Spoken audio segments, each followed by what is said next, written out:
Assalamualaikum warahmatullahi wabarakatuh. Alhamdulillahilladzi bini'matihi tatimmus shalihat. Wassalatu wassalam ala sayyidis sadat wa ala alihi wa ashabihi ahli sidqi wal fadaili wal karamat.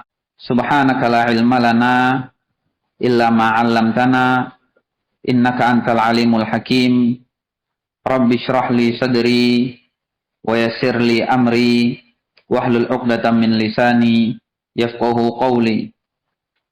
Allahumma ya mu'allima Adam wa Ibrahim 'allimna wa ya mufahhima Sulaimana fahimna, amma ba'du.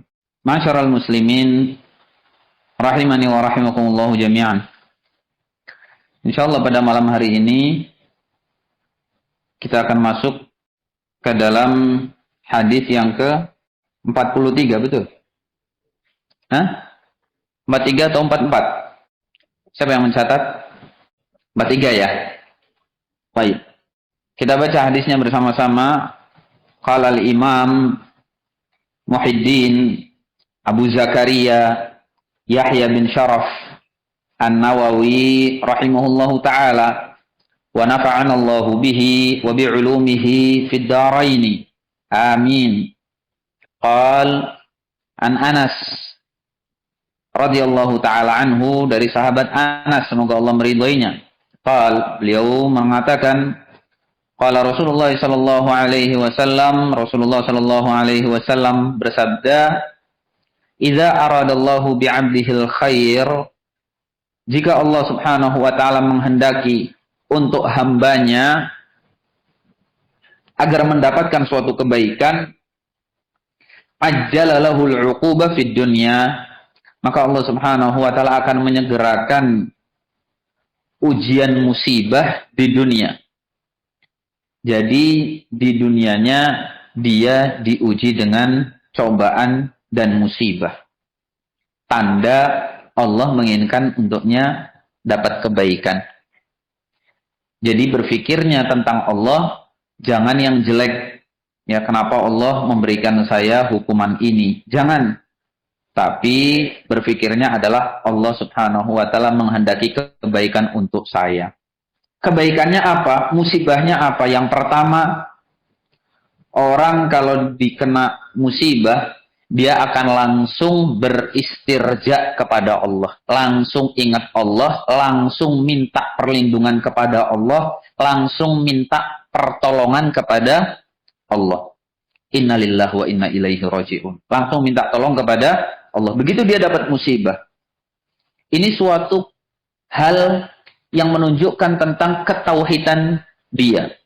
Dia langsung ingat sama Allah dibandingkan dia ingat sama yang lain. Dia langsung segera meminta pertolongan kepada Allah sebelum dia minta bantuan kepada yang lain. Ini yang pertama, langsung ingat kepada Allah. Yang kedua, akan menambah istighfar dan taubatnya. Ya Allah, kalau ini ujian karena dosa saya mohon ampun ya Allah. Ya.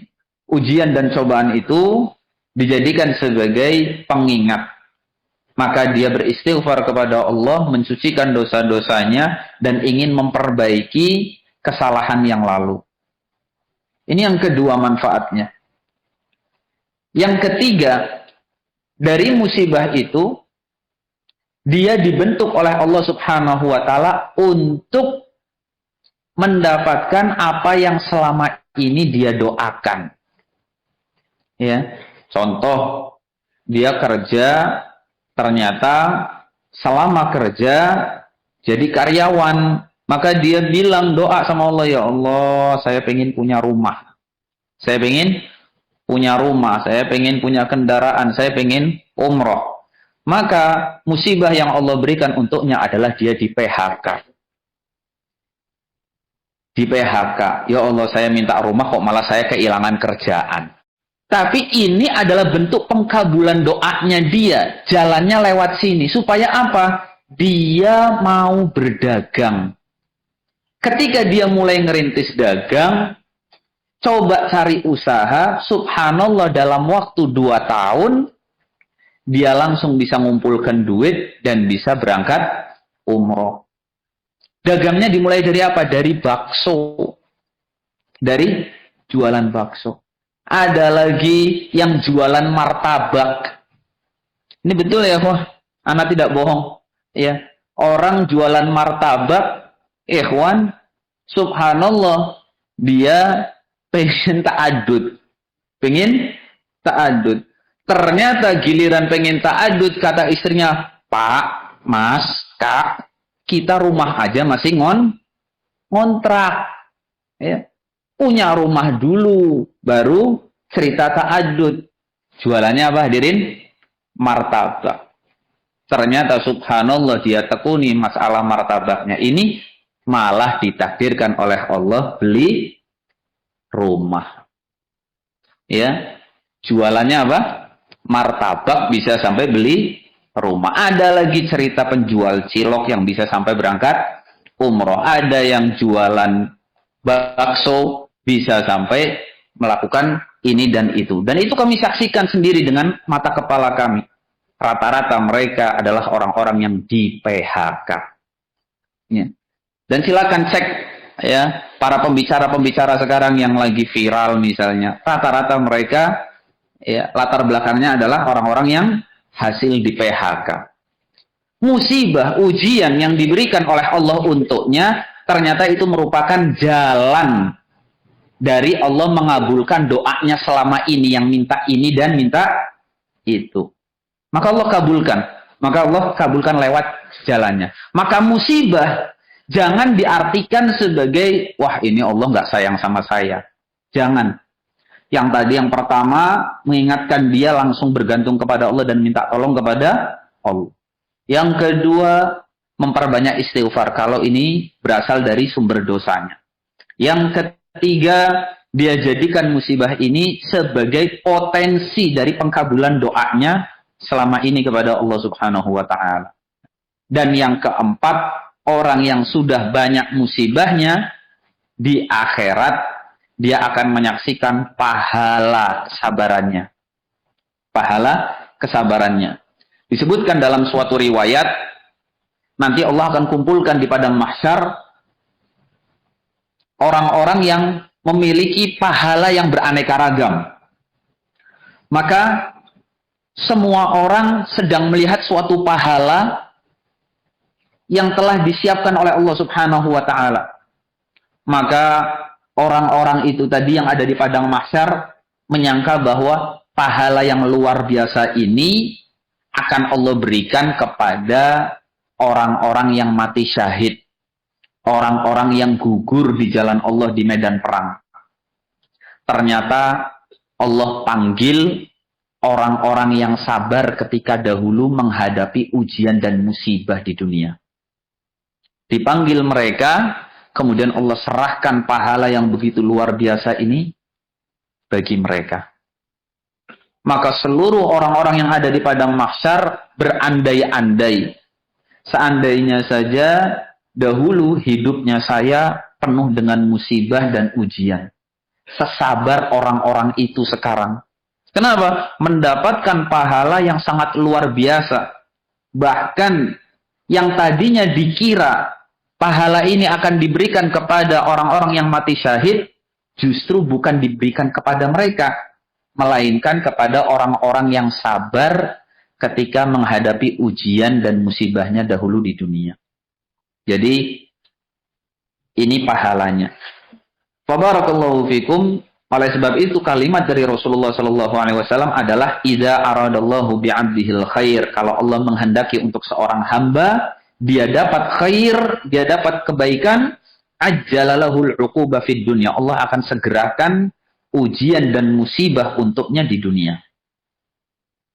Wa idza aradallahu bi'abdihi syarr. Namun jika Allah menghendaki untuk seorang hamba mendapatkan kejelekan, amsaka anhu bidzambihi. Allah akan menahan azabnya untuk orang tersebut. Orang nggak sholat, rezekinya makin lancar. Orang nggak pernah zakat, hartanya makin banyak. Orang korupsi, kok nggak ketangkep. Ya. Wes, orang kalau makin jahat, orang makin durjana, kok ya subhanallah, sama Allah malah dikasih dunia yang sangat banyak. Karirnya naik, gajinya tinggi, hartanya banyak, pangkatnya juga makin bagus. Wa ila akhirih. Ingat, jangan terkecoh, jangan ngiler, jangan kepingin. Karena Allah sedang menunda azab untuk orang itu. Tunggu. Tunggu dan tunggu. Karena Allah subhanahu wa ta'ala tidak akan diam terhadap kejelekan. Hatta yuwafiya bihi yaumal qiyamah. Sampai nanti kalau Allah sudah kumpulkan kejelekannya, dan Allah akan siapkan terus azab untuknya, maka Allah akan bayar itu secara tunai ketika nanti di yaumul qiyamah. Akan dihukum oleh Allah dengan hukuman yang sangat keras. Na'udzubillahi min dzalik, nasallallahu salama wal afiyah. Wa qala Nabi sallallahu alaihi wasallam, dan Nabi sallallahu alaihi wasallam bersabda, "Inna 'idzamal jazaa' ma'idhamil bala." Sesungguhnya besarnya pahala tergantung dengan besarnya ujian. Ujiannya makin besar, ya pahalanya makin besar. Ya. Ujiannya makin keras, ya berarti pahalanya juga makin banyak. Seperti itu seterusnya. Gak ada orang mau dapat pahala yang besar, kok ujiannya kecil, itu gak ada. Gak mungkin ada.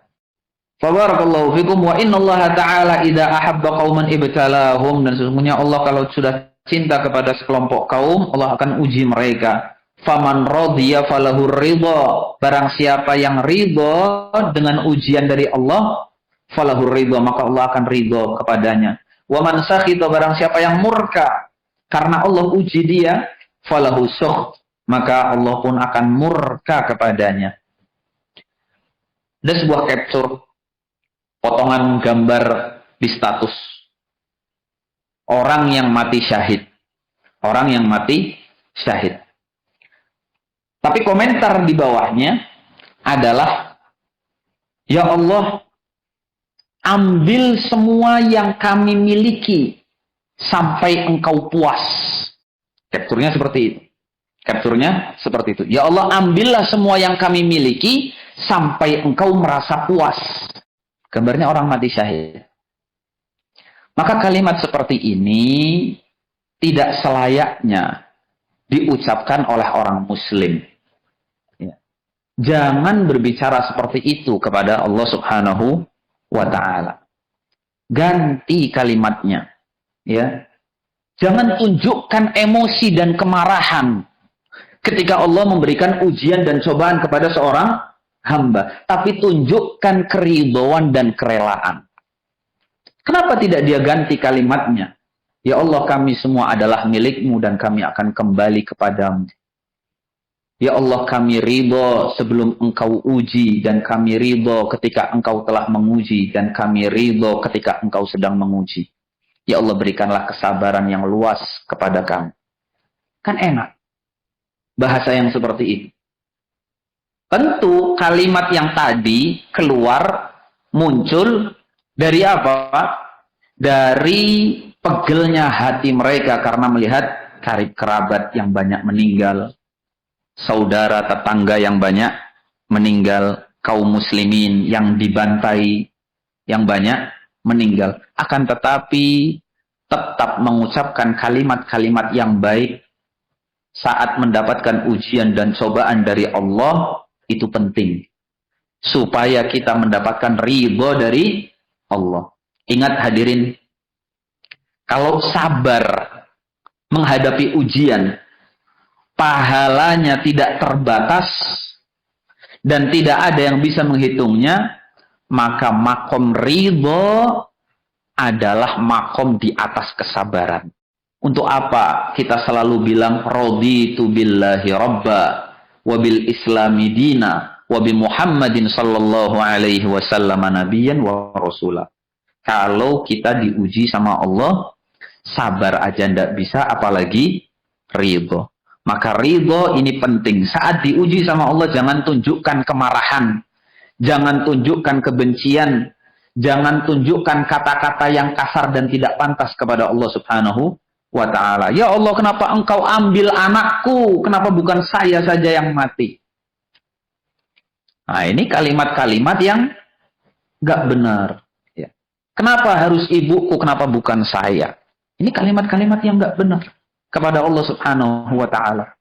Tampakkan keridhaan terhadap setiap takdir dan ketetapan dari Allah subhanahu wa ta'ala. Jangan dibalik. Karena kalau tidak, naudzubillah, kita akan mendapatkan kesialan dan kemurkaan dari Allah subhanahu wa ta'ala. Hadis yang ke-44. An Anasin, dari sahabat Anas lagi. Beliau mengatakan, karena dahulu, nah ini sekarang Anas bercerita, dahulu ibnun li Abi Tolhah, dahulu Abu Tolhah punya anak, dahulu Abu Tolhah punya anak bayi, anak laki-laki, yashtaki, dan beliau datang mengadu kepada Rasulullah Sallallahu Alaihi Wasallam. Artinya anak ini sering sakit-sakitan. Anak ini sering sakit-sakitan. Faqaraja Abu Tolhah. Maka suatu hari Abu Tolhah ini keluar dari rumah. Faqubidha as-sabi. Ketika beliau keluar rumah, bayinya, anak laki-laki Abu Tolhah itu meninggal. Falamma raja'a Abu Tolhata, maka ketika Abu Tolhah kembali pulang, beliau bertanya, ma fa'ala ibni, bagaimana keadaan putraku? Qalat Ummu Sulaim, maka Ummu Sulaim menjawab. Ummu Sulaim ini siapa? Istrinya Abu Tolhah. Karena anaknya sering sakit. Ya, sering mengadu kepada Rasulullah SAW. Ternyata suatu saat pas meninggal, hari meninggalnya, justru Abu Tolhah datang dan bertanya, bagaimana keadaan putraku? Qalat Ummu Sulaim, maka Ummu Sulaim, wahia Ummu Sobi, dan dia adalah ibunya si anak itu, huwa askanu makana, dia lebih tenang daripada sebelumnya. Dia lebih tenang daripada sebelumnya apa? Yashtaki, sering ngeluh karena demam, sakit, nangis. Kalau sekarang dia lebih tenang daripada sebelumnya. Bagaimana kelanjutannya? Insya Allah kita akan lanjutkan setelah mendengarkan adzan. Barakallahu fikum. Tafadhal. Kita lanjutkan. Berkata Ummu Sulaim, huwa askanu makana, dia lebih tenang dibandingkan sebelumnya. Maknanya apa hadirin? Dia lebih tenang daripada sebelumnya. Maknanya anak ini sudah meninggal. Anak ini sudah meninggal. Tapi sang suami menanggapinya dan memahaminya tidak seperti itu. Yang dia pahami adalah, oh dia sekarang lebih mending. Nggak kayak malam-malam sebelumnya. Yang rewel, yang nangis. Maka perhatikan hadirin, ini sekarang babnya kita adalah bagaimana seorang wanita betul-betul bisa mengendalikan jiwa, batin, dan hatinya. Menenangkan pikiran dan menjaga lisannya saat ditimpa ujian besar. Perempuan hadirin gak main-main. Sampai anaknya meninggal, tapi dia bisa tetap nata omongan yang begitu luar biasa. Itu Ummu Sulaim. Anaknya masih sakit-sakitan. Suaminya pergi, disuruh pergi, tidak apa-apa. Ya, suaminya pergi, disuruh pergi, tidak apa-apa. Semoga kita, ya, dan yang belum menikah, semuanya dikaruniai istri-istri yang memiliki sifat seperti Ummu Sulaim. Amin ya rabbal alamin. Ummu Sulaim ini, kalau di zaman sekarang saya rasa nggak ada hadirin. Ya. Kalau suami mau pergi, baru satu langkah mau keluar rumah, Istri itu sudah mengatakan, Pak, nih Pak, lihatin Pak, anak kita lagi panas nih. Ya. Itu kita nggak mungkin bisa keluar rumah, kerja jauh nggak mungkin. Bahkan kalau keluar rumah pun kita nggak akan konsentrasi. Kenapa? Karena kepikiran dengan yang di rumah. Baru sebentar keluar di telepon. Ini anaknya demam ini nangis-nangis terus ini. Bagaimana ceritanya kalau laki mau kerja yang seperti ini? Bagaimana dia mau konsentrasi? Bagaimana dia mau mencari nafkah? Susah. Tapi Ummu Sulaim mengatakan, kamu kerja, kamu keluar sudah. Ini biar urusan saya. Ya. Gak komentar, gak bikin panik, gak bikin kepikiran untuk suaminya. Dan ketika datang pun, ya, tahu anaknya sudah meninggal.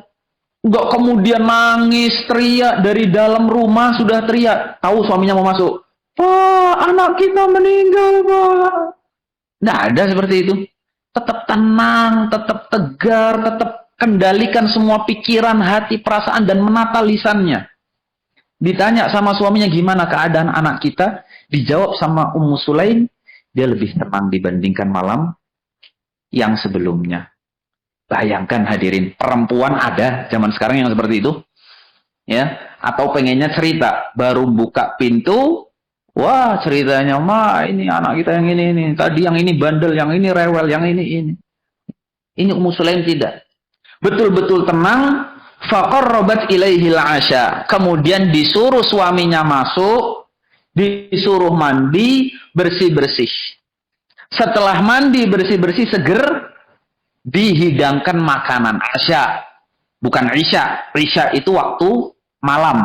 Asya itu makan malam. Ya.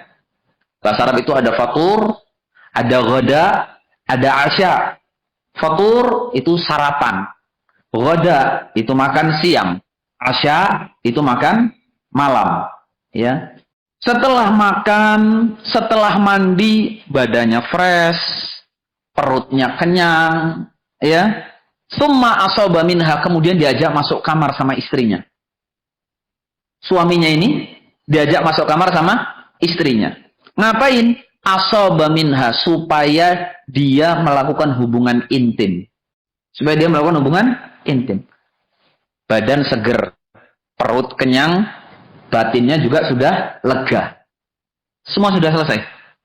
Begitu sudah selesai, di atas ranjang baru istrinya cerita. Falamma faragha qalat warun sobiyya. Istrinya cerita, Mas, Bang, Kak, anak kita diikhlaskan karena sudah meninggal. Bagaimana hadirin? Perasaan laki-laki yang seperti ini keadaannya. Campur baur, kalut, benci, sayang, marah, jengkel, nggak jelas. Ya, dia senang karena diladeni. Tapi kesel dan jengkel kenapa sampai setaraf ini? Ya. Falamma asbaha Abu Talhah, maka ketika pagi harinya dia sudah nggak bisa tidur semalaman. Falamma asbaha, ketika subuh pagi hari, Abu Talhah ata Rasulullah sallallahu alaihi wasallam fa akhbarah. Mendatangi Rasulullah kemudian mengadukan keadaannya. Cerita, ya Rasulullah begini. Cerita semuanya.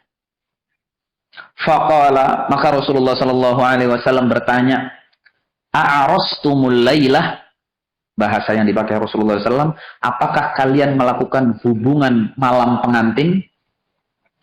Melakukan hubungan malam pengantin.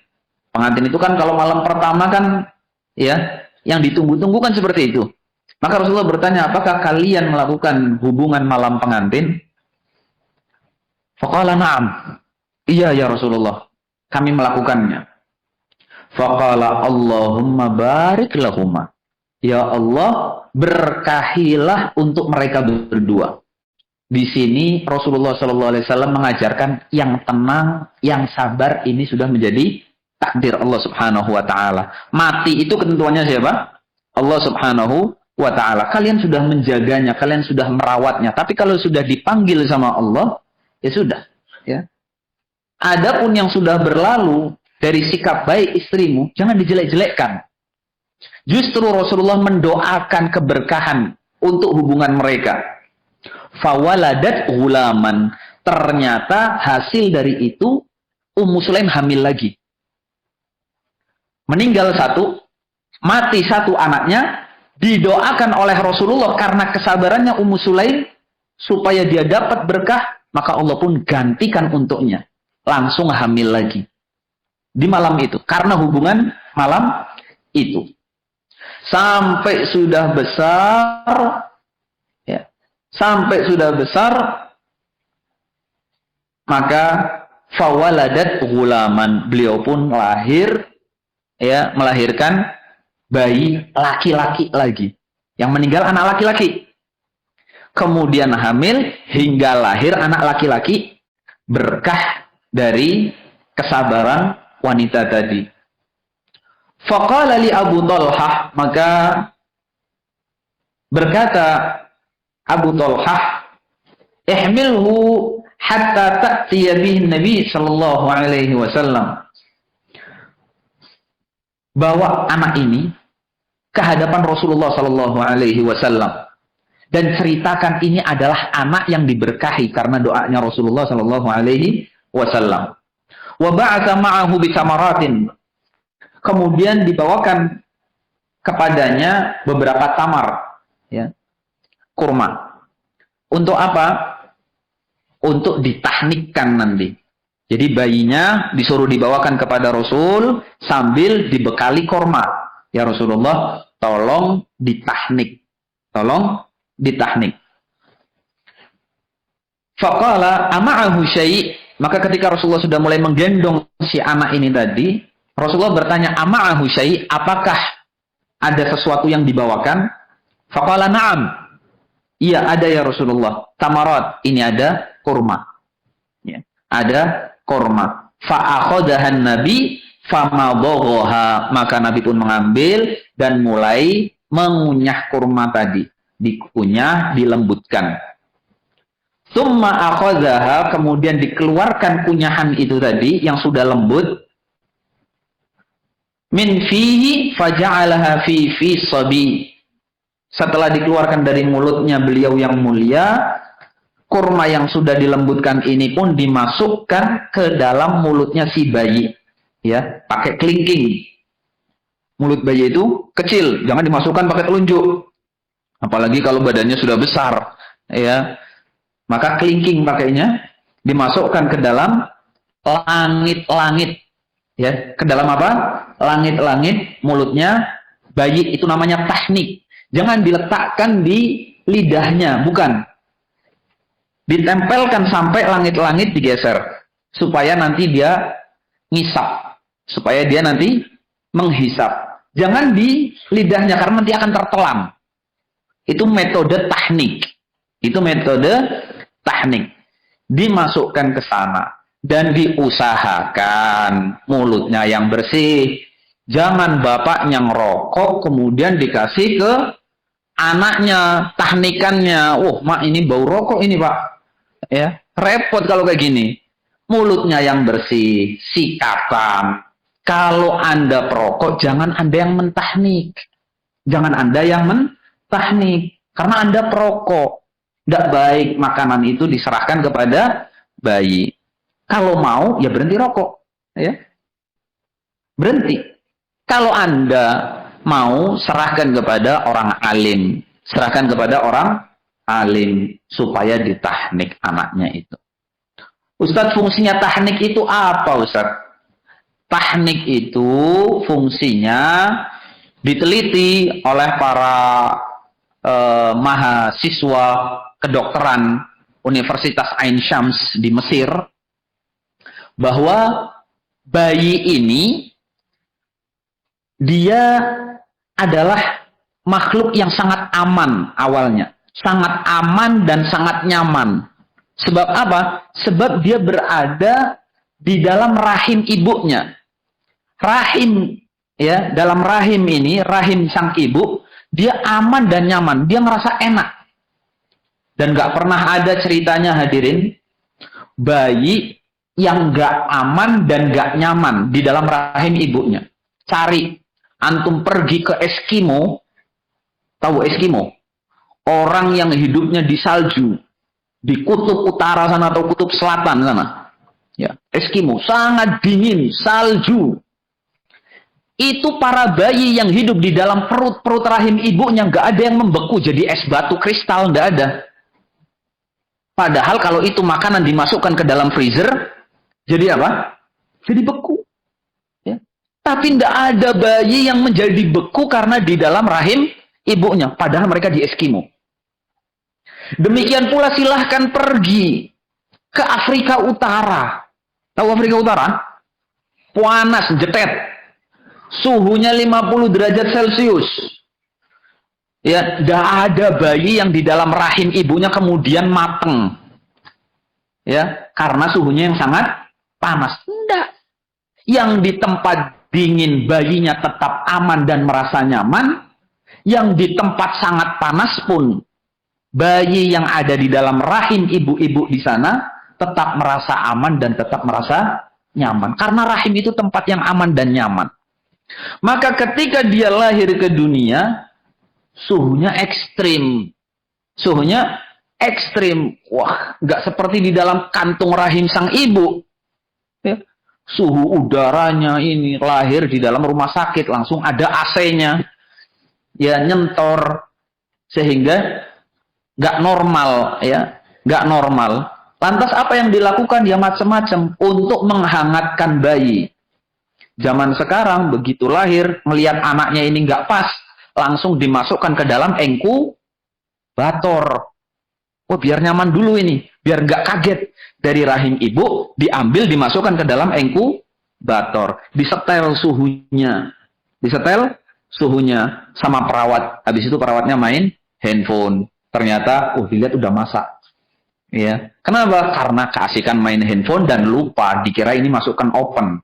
Ya, padahal ini masukkan bayi, ya. Sehingga butuh konsentrasi ngurusi bayi yang benar, ya. Harus yang benar. Maka zaman dulu gak ada sistem inkubator seperti sekarang. Zaman dulu untuk menghangatkan bayi, ya, gak mungkin dikasih air jahe, wedang ronde. Bayi dikasih air jahe dan wedang ronde berangkat, ya. Maka nggak mungkin ngasih air jahe, nggak mungkin ngasih air kopi, nggak mungkin ngasih wedang ronde supaya badannya hangat. Lantas apa yang dilakukan oleh orang-orang zaman dahulu? Mereka melakukan metode namanya metode tahnik. Metodenya namanya metode tahnik, yaitu memasukkan kurma yang dilembutkan ke dalam langit-langit sang bayi. Fungsinya apa? Supaya bayi merasa hangat, ya, merasa hangat. Gak mungkin kan dikasih air kopi atau wedang ronde atau jahe, gak mungkin. Jadi pakai kurma itu tadi. Nah, di sini yang dilakukan oleh Rasulullah Shallallahu Alaihi Wasallam. Summa hannakahu wa sammahu Abdullah. Setelah beliau mentahniknya, beliau pun memberi nama bayi laki-laki ini dengan nama Abdullah. Ini dikasih nama Abdullah. Kasih namanya Abdullah. Wa fi riwayatin lil Bukhari. Maka dalam riwayat Imam Bukhari, qala Imam Ibnu Uyainah, berkata Imam Ibnu Uyainah. Siapa ini Imam Ibnu Uyainah? Imam Ibnu Uyainah ini adalah gurunya Imam Syafi'i. Imam Ibnu Uyainah adalah gurunya Imam Syafi'i. Namanya adalah Sufyan Ibnu Uyainah. Qala Ibnu Uyainah, berkata Al-Imam Ibnu Uyainah, faqala rajulun minal ansar, berkata seorang laki-laki dari penduduk Ansar, fara'aitu tis'ata auladin kulluhum qad qara'ul Qur'an, yakni min aulad Abdullah al-Maulud. Berkata seorang laki-laki dari Ansar, maka saya melihat ada 9 anak laki-laki, semuanya menjadi hafid Quran dari anaknya Abdullah. Ya, dari anaknya Abdullah. Berarti Ketika Ummu Sulaim kehilangan satu anak laki-laki, bayi laki-laki, Allah ganti dengan berapa? Allah ganti dengan berapa? 9, 10. Antum nggak ngitung bapaknya? Ya, jangan ngitung 9-nya. 10 sama bapaknya. Kan dari Abdullah baru lahir 9 anak laki. Ya kan? Abdullahnya didoai berkah oleh Rasulullah dan semua anak-anaknya juga ikut dapat berkah. Dari sini kita belajar. Kalau Allah memberikan sesuatu dari berupa musibah, ingat, Allah selalu menyiapkan gantinya. Yang penting kita sabar, jangan gerutu. Ditahan emosinya. Tenangkan pikirannya. Karena sebentar lagi Allah pasti akan ganti itu. Jangan selalu ingat, jangan selalu terbayang-bayang dan susah merelakan apa yang Allah ambil. Ya, ingetin, ya Allah dulu saya punya ini. Diingat terus. Susah merelakan dan susah melepaskannya. Bagaimana Allah akan mengganti yang seperti ini? Sudah, relakan itu, lupakan itu, dan tunggu apa yang akan Allah beri sebagai gantinya. Ummu Sulaim dari 1 diganti oleh Allah 10. Dan ini berkah. Dan selalu apa yang Allah ganti akan lebih banyak daripada apa yang Allah ambil. Tapi manusia kebanyakan selalu tidak pernah melihat apa yang Allah ganti. Selalu yang dia ingat adalah apa yang Allah ambil. Ini keumuman manusia. Maka ini pelajaran pertama yang harus kita perbaiki. Relakan supaya Allah cepat memberikan ganti yang lebih baik. Yang kedua, bagaimana kesabarannya Ummu Sulaim? Seandainya Ummu Sulaim gak sabar waktu itu, teriak-teriak. Atau ketika mau dipegang sama suaminya, kemudian dia bilang, udahlah bang, jangan sekarang bang. Perasaan saya, hati saya masih gak tenang ini. Ya, apa yang terjadi? Apakah dapat anak? Ya gak dapat anak. Apakah didoain oleh Rasulullah SAW? Ya gak didoain. Tapi karena kesabarannya, keteguhan imannya, ketenangannya, dia bahkan sampai bisa melayani suaminya. Dari situ Rasulullah kagum dan Rasulullah mendoakan untuk Ummu Sulaim dan Abu Thalhah. Maka Allah pun memberikan ganti untuk mereka dengan ganti yang lebih baik. Oleh sebab itu, kita berdoa kepada Allah Subhanahu wa taala agar Allah Subhanahu wa taala memberikan untuk kita para istri, para calon istri yang sifatnya seperti Ummu Sulaim. Amin ya rabbal alamin. Nah, saya rasa cukup ya karena kelanjutan hadisnya masih panjang. Insyaallah akan kita lanjutkan pada pertemuan yang akan datang. Bismillahirrahmanirrahim taala. Ilahuna subhanakallahumma bihamdika asyhadu an la ilaha illa anta astaghfiruka wa atubu ilaik. Wassalamualaikum warahmatullahi wabarakatuh.